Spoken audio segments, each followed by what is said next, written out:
Ahora nosotros no estamos empezando de cero, llegamos a esta unidad 3 pasando por la unidad uno y la unidad 2. Así que conocemos todo lo que tiene que ver con lógica, pero también conocemos todo lo necesario de tecnología de circuitos integrados.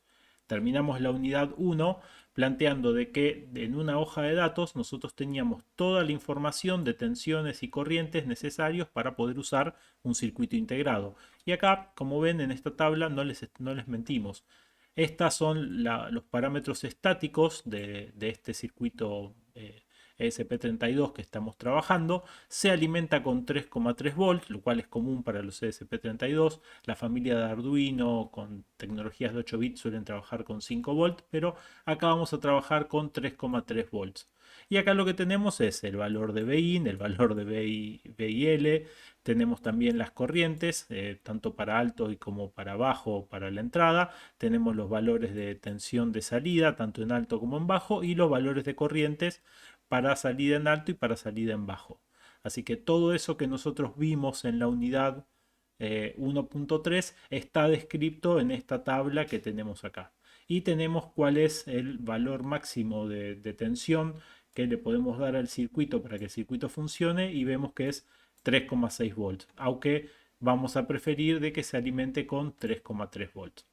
La corriente total que puede entrar y salir del circuito, toda sumada en todos los pines de entrada-salida que tenga, es de 1000 miliamperes, o sea, 1 ampere. No podemos sacar más de 1 ampere de este micro. Eso quiere decir que si tuviésemos 20 pines de entrada-salidas y cada uno consume 20 miliamperes, bueno, hacemos la cuenta de 20 por 20 miliamperes. Si eso nos da menos de 1 ampere, entonces quiere decir que lo podemos usar. Si nos da más de 1 ampere, entonces quiere decir que no lo podemos usar. Ahora que ya sabemos cómo funciona una salida básica, ahora vamos a ver otros tipos de salidas, veamos cómo funciona una entrada, si podemos hacer un programa que trabaje con entrada y con salida. Esos pines con los que vamos a trabajar de entrada-salida en inglés se conoce como GPIO o General Purpose Input Output o entradas y salidas de propósitos generales. Y vamos a ver que si en el manual buscamos cómo están compuestos estos pines GPIO, nos vamos a encontrar con este gráfico que está acá abajo. Este gráfico a priori parece difícil, pero acá lo que tenemos, esto que dice bonding pad, es el pin físicamente que sale del circuito integrado. Así que acá nosotros vamos a conectar la entrada que queramos conectar, por ejemplo un botón. Y luego eso ingresa a un circuito que tiene unos switches programables que nos permiten conectar esa entrada por una resistencia a positivo o por una resistencia a negativo. Y esto se conoce como pull up o pull down. O sea, o tiramos la tensión para arriba o tiramos la tensión para abajo. Y esto es análogo a la tecnología CMOS con la que nosotros trabajábamos, que tenía una red de pull up y una red de pull down. Esto es algo muy parecido. Ahora en breve vamos a ver para qué son útiles esas resistencias que podemos poner o no podemos poner, pero luego de eso vamos a poder trabajar con interrupciones, que lo vemos en la materia que sigue, así que por ahora esto lo vamos a descartar, pero a la larga termina llegando por un camino el valor que ingresa por la entrada hacia el código que nosotros tenemos. Y acá vamos a leer o un 0 o un 1 dependiendo del valor de tensión que tengamos. Y esos márgenes de ruido que habíamos visto en la materia anterior, acá entran en juego. Va a haber un nivel de tensión mínima en el cual vamos a detectar un 1 y va a haber que tener un valor de tensión mínima para poder detectar un valor de tensión máxima para poder detectar una entrada como un 0. Así que hagamos un pequeño programa que lea un valor de entrada, un 1 o un 0 en la entrada, y que se encargue de poner ese valor en la salida, en el LED. O sea, si leemos un 1 en la entrada, vamos a hacer que el LED se encienda. Y si leemos un 0 en la entrada, vamos a hacer que el LED se apague. Eléctricamente el LED lo conectamos de la misma forma que antes. Tenemos una resistencia y luego cerramos el circuito a ground. Y entonces poniendo acá un 1 o un 0, vamos a hacer que el LED se encienda o el LED se apague. Para la entrada tenemos que poder fabricar un 1 y un 0. Entonces vamos a tener un punto de referencia positivo, ¿sí? Que en este caso va a ser 3,3 volt o 5 volt, lo que tenga la placa. Y luego vamos a tener un punto de referencia negativo, ¿sí? Esto es ground, esto es la masa. Y luego con este switch que está acá, vamos a elegir si la pata del medio de este switch queda conectada a VCC o queda conectado a ground. Dependiendo para qué lado está el switch, si el switch está a la izquierda, lo que hay es un pequeño puente entre esas dos patas que están ahí, y si el switch está a la derecha, lo que hay es un puente entre la del medio y la de la derecha. Entonces, dependiendo para qué lado corramos este switch, lo que vamos a estar haciendo es que esta pata del medio, que está conectada obviamente con una resistencia de por medio, se conecte a la entrada esa que figura ahí como D2. Y acá nos va a fabricar un 1 o un 0 dependiendo del lugar para el cual está apuntando el switch. Estudiemos el código. El código comienza de la misma forma, import machine, porque vamos a utilizar la biblioteca machine. Luego de machine en particular vamos a utilizar la definición de la clase pin. Y volvemos a definir el LED rojo de la misma forma, como está conectado ahí todavía de 12, así que utilizamos 12. Y lo definimos como un pin y como un pin de salida. Pero ahora lo que tenemos de nuevo es la entrada. Para definir un pin de entrada, llamamos de vuelta a pin, le decimos en qué pin está la entrada, pero lo definimos como pin.in, ya que es una entrada. Y todavía no vamos a estar lidiando con la cuestión de los pull-ups, así que es una de las entradas tradicionales que no tiene pull-ups. Para referirnos a esta entrada le asignamos un nombre, así que le vamos a poner botón, y luego vamos a ejecutar este ciclo iterativo que comienza a continuación.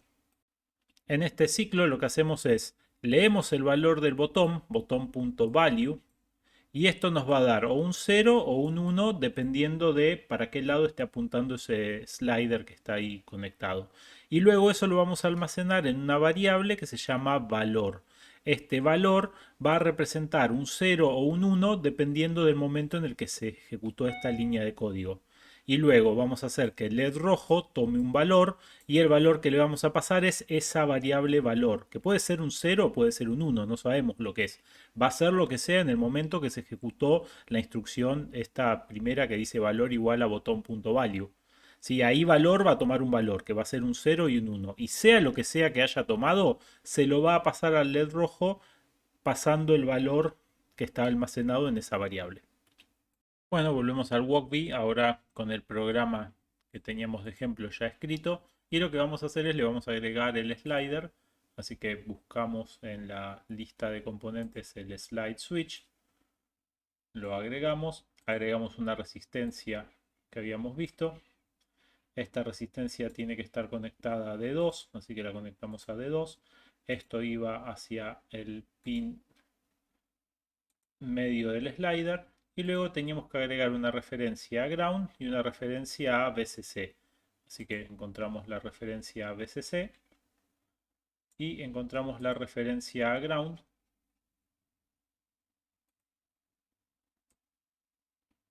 Y no hacemos otra cosa más que conectarlo a walkbe, conectarlo al slider. Y ahí nos queda este circuito funcionando. Notemos que el slider se encuentra a la izquierda, así que está haciendo una conexión entre VCC, la resistencia y el pin de 2.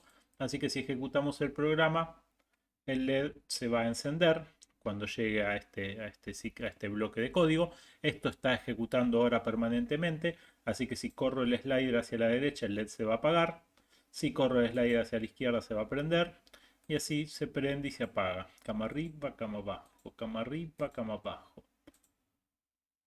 Ahora, esta forma de manejar las entradas, si bien es totalmente válida, es un poco engorrosa porque tenemos que estar conectando un slider entre positivo y masa y tener esa resistencia de por medio, lo cual agrega una complicación más al circuito para manejar una entrada. Ahora, vimos recién en el diagrama que existía una resistencia de pull-up y una resistencia de pull-down que nosotros podíamos configurar. Así que veamos cómo podemos utilizar eso para nuestro beneficio. Así que de este circuito que tenemos con entrada sin pull up o sin pull down, vamos a pasar a un circuito en donde vamos a utilizar la entrada con pull up. Ahora ya no vamos a utilizar más el slider que nos dejaba seleccionar entre 5 volt o 3,3 volt y ground, ¿sí? Entre 1 lógico y 0 lógico, sino que vamos a utilizar esto que se conoce como un pulsador o un tag switch. Y este pulsador lo que vamos a hacer es, en el momento que lo estamos presionando, entre esta pata y esta pata de acá va a generar un corto, va a ser una unión mecánica. Y cuando lo soltemos, esa unión se va a cortar y no va a estar más. Entonces, vamos a conectar una de las patas del pulsador a ground, a 0. Y lo que vamos a lograr con esto es que cuando el pulsador no esté apretado y esto esté en el aire, acá exista un 1 lógico que lo va a estar poniendo el circuito de pull-up que está dentro del microcontrolador. Y en el momento que nosotros presionamos el pulsador, acá se produce un corto y ese 1 lógico desaparece y empieza a aparecer un 0. Y fíjense que este circuito no tiene esa resistencia que antes teníamos que poner sí o sí. Porque esa resistencia, que es la resistencia de pull-up, va a estar interno y nosotros lo único que vamos a hacer es la vamos a conectar. Si volvemos un segundo a la diapositiva donde aparecía el circuito con el pull-up, si nosotros acá cerramos este switch activando el pull-up, lo que vamos a tener es que en esta pata, que acá íbamos a tener el pulsador conectado a masa, en esta pata, que va a estar conectado en esta unión que está acá, vamos a tener un 1 permanente, siempre y cuando este switch esté abierto. Cuando este switch se cierre, lo que va a pasar es que la corriente va a circular desde este 1 que está acá a través de la resistencia y se va a encontrar con el potencial de masa acá. Por ende, este 1 va a desaparecer y lo que vamos a tener es un 0. Ahora, si el switch se vuelve a abrir, si el switch que está acá afuera está abierto de vuelta, esto, y este switch obviamente está cerrado, esto está a potencial de 3,3 volts, potencial de positivo. Es por eso que en este circuito que estamos utilizando de entrada no tenemos esa resistencia ya que está adentro.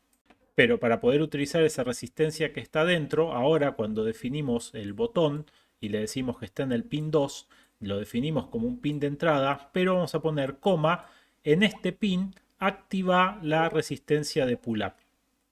Este cambio lo que va a hacer es, va a cerrar ese switch que conecta la resistencia de pull-up y nos evitamos tener que poner esa resistencia externa. Ahora sí, esta pata va a estar siempre en 1, salvo que presionemos el pulsador y lo conectemos a masa donde vamos a tener un 0. El resto del programa es igual, lo pueden simular en el Walkme, no cambia nada. Lo único que cambia es que es un poco más simple la entrada.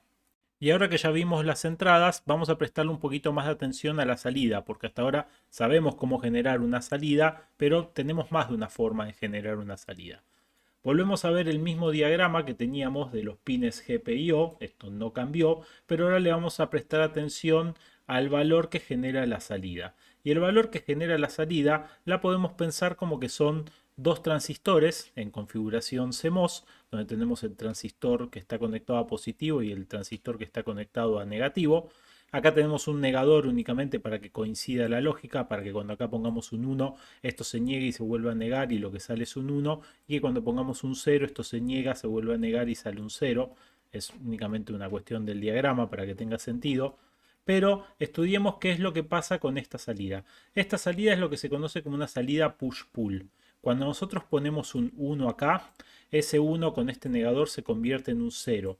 Y cuando se convertía en un 0, lo que pasaba era que teníamos un 0 acá y un 0 acá. Este transistor dejaba de conducir y el que conducía era de VCC hacia la salida. Y esto se va a conectar hacia la salida y acá vamos a tener un 1. En el caso contrario, si acá tenemos un 0, acá ahora vamos a tener un 1 en cada uno de los gates de esos transistores, el de arriba dejaba de conducir y lo que vamos a tener ahora es que la corriente va a circular en este sentido. Y lo que vamos a tener acá es una conexión directa a masa. Los detalles del buffer y del output enable por ahora los descartamos, los vamos a ver más en profundidad en la materia que sigue, pero en definitiva en esta salida tipo push-pull, cuando tenemos un 1, lo que vamos a tener es una conexión a VCC y cuando tenemos un 0, lo que vamos a tener acá afuera es una conexión a GND.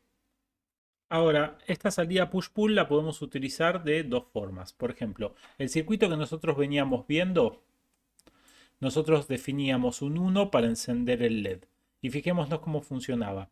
Tenemos conectada la resistencia, tenemos conectado el LED y eso cierra un circuito a masa. Entonces, si ponemos un 1, acá lo que estamos poniendo es VCC o VDD y por acá va a circular la corriente y cierra el circuito a masa. Ahora, si tenemos un 0, ponemos un 0 en la salida, la diferencia de potencial entre este 0 y GND es 0, así que por acá no circula corriente y el LED está apagado.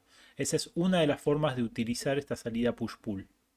Ahora podemos utilizar otra forma en donde fijémonos que el código cambia. Ahora estamos definiendo un valor 0, pero la conexión que hicimos es distinta. Tenemos la entrada de VCC o VDD, que sería el positivo, tenemos la resistencia y luego tenemos el cátodo y el ánodo del LED y está conectado a la pata, ¿sí? En este caso la pata 12, no está conectado a ground. Si estuviese conectado a ground, el LED estaría prendido todo el tiempo. Así que en este caso, si la salida vale 0, y acá tenemos un 0, la diferencia de potencial entre VCC y VDD va a permitir que por acá circule corriente. Ahora, si en esa salida hubiésemos puesto un 1, y acá tenemos un 1, entre VCC y 1 no hay diferencia de potencial y por ende por acá no circula corriente. Y estas son las dos formas de conectar la salida push-pull. En una tenemos que cuando escribimos un 1 el LED se enciende y en la otra el LED se enciende con un 0. Dependiendo cuál es la corriente en alto y cuál es la corriente en bajo que nos permite el circuito, nos va a convenir una o nos va a convenir otra. Si volvemos a los parámetros estáticos de este circuito integrado, vemos que para salida, corriente de salida en alta y corriente de salida en bajo, los valores de corriente son distintos. ¿Sí? En alto manejamos 40 mA y en bajo manejamos 28 mA. Entonces nos va a convenir una salida donde tengamos que tomar mayor nivel de corriente que la salida sea 1, solamente porque puede manejar mayores corrientes. Por último, existe otro tipo de configuración de salida, que es la configuración de salida conocida como Open Drain.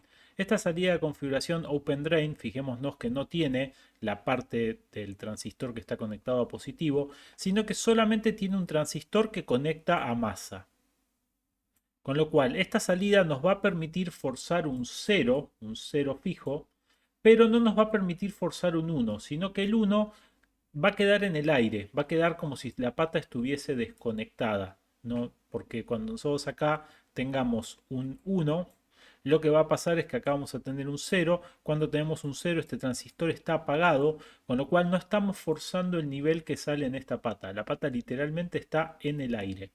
Cuando nosotros tenemos como valor un 0, entonces el transistor este sí funciona y nos deja conducir corriente a ground. Por ende, esta configuración tipo Open Drain solamente nos permite forzar el 0 a la salida, pero no nos permite forzar el 1.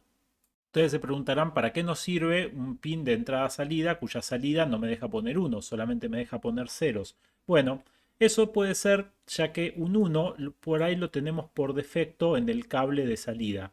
Este tipo de configuración conocida como I cuadrado C, que la vamos a ver un poco más adelante, permite utilizando dos cables SDA y SCL conectar varios dispositivos a estos dos cables y esos dos cables, mediante estas resistencias de pull-up, están conectados permanentemente a un 1. Por ende, el estado lógico de estos cables es siempre 1. Pero si nosotros en un dispositivo podemos forzar un 0, entonces ese 0 toma el nivel del cable y todos los dispositivos ahora van a ver que ese cable está en 0. Entonces, para este tipo de configuraciones es donde se utiliza la salida Open Drain. Nosotros desde el microcontrolador podemos definir que la salida es de tipo Open Drain. Lo único que tenemos que cambiar es que ahora el pin va a ser pin.opendrain. No es ni pin.out ni pin.in, sino que es pin.opendrain. Y esto nos puede servir en un circuito de este tipo. Por ejemplo, acá tenemos un negador y ese negador nos maneja cuál es el valor que tiene el LED. Pero este negador por ahí nosotros le podemos entrar con otro circuito integrado que esté acá u otro circuito integrado que esté en esta misma línea. Con esta resistencia estamos forzando el 1 fijo y pongamos un 0 acá o pongamos un 0 acá o pongamos un 0 acá, cualquiera que ponga un 0 va a hacer que el valor sea 0 y que el LED se encienda. Entonces, para este tipo de circuitos en donde desde varios dispositivos queremos controlar uno solo, vamos a utilizar salidas del tipo OpenDrive. Ahora que ya sabemos cómo conectar entradas y cómo conectar salidas, bueno, vamos a hacer algo útil con las entradas y con las salidas, porque hasta ahora lo único que hacíamos era leíamos la entrada y lo copiábamos a la salida, pero no estábamos haciendo ninguna función realmente útil. En MicroPython podemos utilizar las operaciones básicas del álgebra de Boole, o sea, vamos a poder utilizar la operación AND, OR y NOT. Por ejemplo, si queremos tener que el valor de salida dependa de las entradas A y B donde A está negado y B se conecta directamente a una configuración AND, lo que vamos a hacer es vamos a definir salida es igual a not A AND B.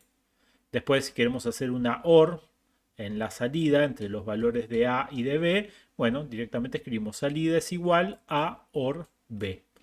Esta sería la forma lógica. ¿Cómo llevamos eso al código? Bueno, no es muy complicado. Primero tenemos que entender que estas A y B son entradas que nosotros vamos a leer de un switch, de un slider, de lo que sea. Así que tenemos que leer cuál es el valor que tiene esa entrada. Y lo vamos a almacenar en una variable. Entonces, por ejemplo, si tenemos el pin A, leemos su valor, lo almacenamos en una variable A. El pin B, leemos su valor, lo almacenamos en una variable B y luego definimos una nueva variable que sea salida, que va a ser el resultado de la operación booleana. Y en este caso, por ejemplo, hacemos una AND, A AND B.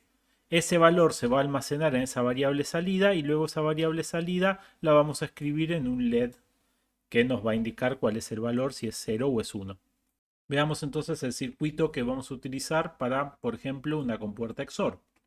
Tenemos los sliders, conectamos el slider y conectamos el otro slider de forma tal que en la pata número 3 del slider y en la pata número 3 del slider tengamos ground. Y lo que hacemos es conectamos la pata del medio a D2 y la otra pata a D4. Así que acá tenemos en D2 tenemos a y en D4 tenemos la entrada B. Y obviamente las vamos a conectar con ese pull-up interno, así nos evitamos la resistencia. ¿Sí? Entonces, definimos el LED de salida y definimos las dos entradas. Este grupo que está acá en rojo lo hacemos siempre al principio para definir cuáles son las entradas y cuáles son las salidas. Luego, vamos a generar un ciclo iterativo donde vamos a estar leyendo permanentemente el valor de las entradas, vamos a estar calculando cuál es el valor de la función lógica y lo vamos a escribir en las salidas.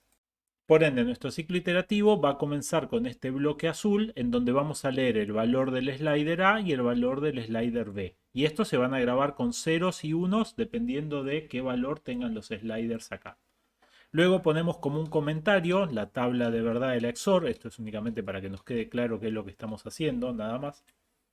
Y recordamos del trabajo práctico 1.2 que el XOR terminaba siendo not A and B or A and not B.